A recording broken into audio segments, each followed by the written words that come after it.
Health Mastery Café is recorded live and produced by DMMD Studios in Atlanta. For me, sitting at home, I felt guilty for being sick, that I got sick. Wow. Next on the Health Mastery Café. We're back on the Health Mastery Cafe. I'm talking with Dr. Tara Hrobowski-Blackman. She's a heart failure specialist in Florida. And what we were talking about before the break was how the misinformation is still essentially causing a lot of trouble and probably killing a bunch of people, quite frankly. There are some things you want people to know. But before we get into the things that you want people to know, take me back to the time when you were in the hospital or wherever you were, and you realized that COVID-19, that this thing was real. Like, this is about to be a real bear. When did you notice that? Take us back there. When I knew it was real was when we went from 70 to 67. Well, excuse me. 1, 2, 3, 4, 5, 6, 7 to 67. Literally overnight. That's when I knew it was a problem. To 67 COVID positive patients or 67 really sick patients? COVID positive patients, to the point where we had to, one of our ICUs had to become an ECMO unit. And so just for you folks who may not have heard of ECMO, ECMO is pretty much total life support. I mean, the patients were already ventilated because of the lung, had the tube down the throat for the mechanical ventilation for their lungs and things like that. ECMO is total circulatory support.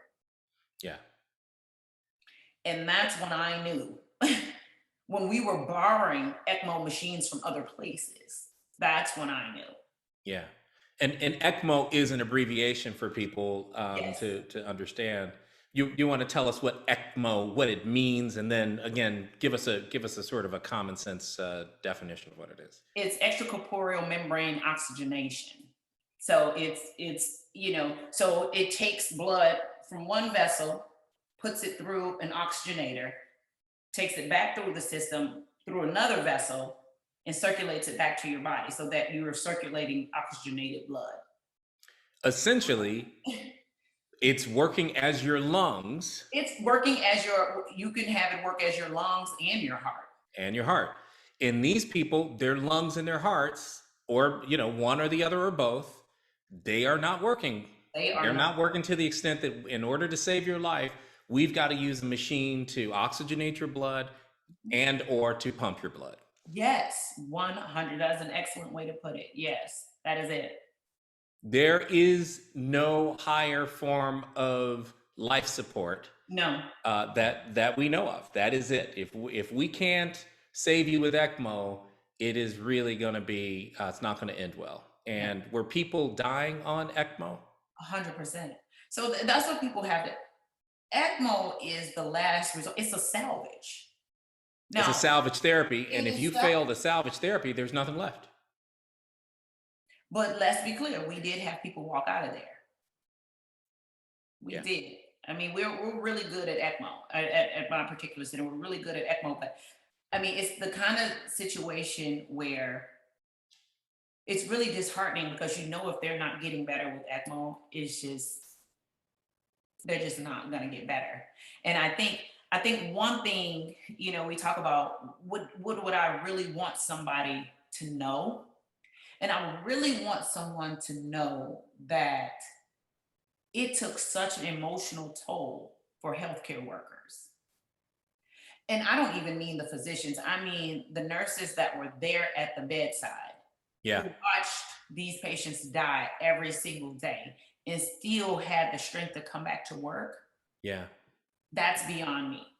That is beyond me. And I'm glad you said that. And that's your first thing. Number one, I want people to know how, dramatic you said the emotional toll is. I don't think people, because we've been just sort of inundated with all these numbers and you see 200,000 this and 200,000 that, you forget how there's somebody watching those people, trying to help them, but watching them die despite their best efforts. That hurts somebody whose life is dedicated to trying to save them. Oh, Oh, 100%. We watched, a colleague's wife die of COVID in the hospital. Like that is, I can't imagine what that feels like. Yeah. I would never want to imagine what that feels like, but I think that's one thing that we talk about the medical things, all the science, you know, but there is an emotional aspect to this disease that we talk about the organ, in organ function, the sequelae of the infection on in organs and things like that, but the psyche, the mind. Yes. I Yes. think that's gonna really it's PTSD. And the only reason I can say that is because I had COVID. Ah. And when I tell you, I felt there were so many emotions going on when when I got COVID.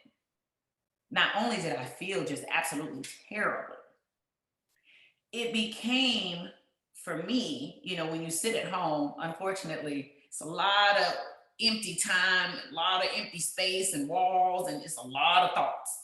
It's a Yes. lot of thoughts. Yeah. And so in that time, and I think this is why what a lot of people didn't really take into account too,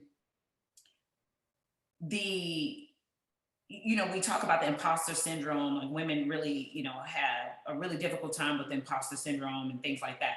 For me, sitting at home, I felt guilty for being sick, that I got Wow. sick. Wow. So not imposter, not, hey, when are they going to find out I'm not as good as I think I am or they think I am, but I should be on the front lines, but here I am at home. And you felt guilty. I felt guilty. And like, how the hell did I let myself get this? Because the thing is, I got it in my office. So the entire office got it. So it wasn't even like I got it from the hospital or I got it because I went to the club. It was literally in the office. Wow. And so we all got sick.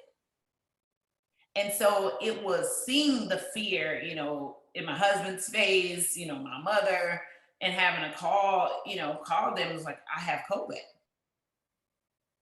And then you can kind of hear the silence over the phone. Right. And it's just like, well, mom, I'm not dying. Like, I don't think, and that was all I Yeah. could Well, say but is that goes into the psyche, doesn't it? That goes into the thinking, the thought it process. does. It does. But when I tell you there was a PTSD, after the fact, I felt like I had PTSD. Yeah. So was there ever a point where it got so bad that you thought that you wouldn't make it, or? No, I felt okay. Well, the early part, my bones hurt so bad. Yeah. And my body hurt so bad that I would just cry like through the night. I would literally be in tears through the night. And it was just something my husband just couldn't. I mean, God bless his soul. I think it took a toll on him, and just like, I can't help you. Like, I literally cannot help you. I wasn't sick enough. I didn't require, any kind of oxygenation. So I wasn't a candidate for remdesivir or anything like that. But I took the steroids. I took, vitamin D, vitamin C, zinc, all those things, and just had to ride it out. Yeah. But one thing I can say, and for about 2 months afterwards, I had a headache every single day at the same time, every single day. Wow. So Wow. that's In the again, morning? Was it in the morning or? nope, in the evening. And so everybody would say, oh, it's stress, it's stress. I'm like, it's not stress. I've had the same job. I've had the same kind of job for years. You know what stress is, right? I know what stress is. I know This was not stress. This was not stress. This was not stress whatsoever. So another thing that I would want people to know, that we have only started to see, we don't know what long COVID is. We don't know what this long haul is. We have yet to know really what is the true manifestation of COVID. Because there are people who had COVID right when it first started, back in 2019. Yeah, 2019. When we had no clue what it was. No clue. And they are still suffering. Still, yes. They are still suffering. So something has permanently, I don't know if it's permanently, I think we started to talk about this a little bit earlier. Something has changed. Yeah. Just Something change changes in the body that. to the point where the body has a long memory about this thing. Has a And long. whether it's the immune system or the actual damage that's left over, Mhm. there is something, and it's not quite clear what it is. This thing is completely new, to your point. Point number two, it's too early for us to know how bad this thing can get. Yeah, it's too early. And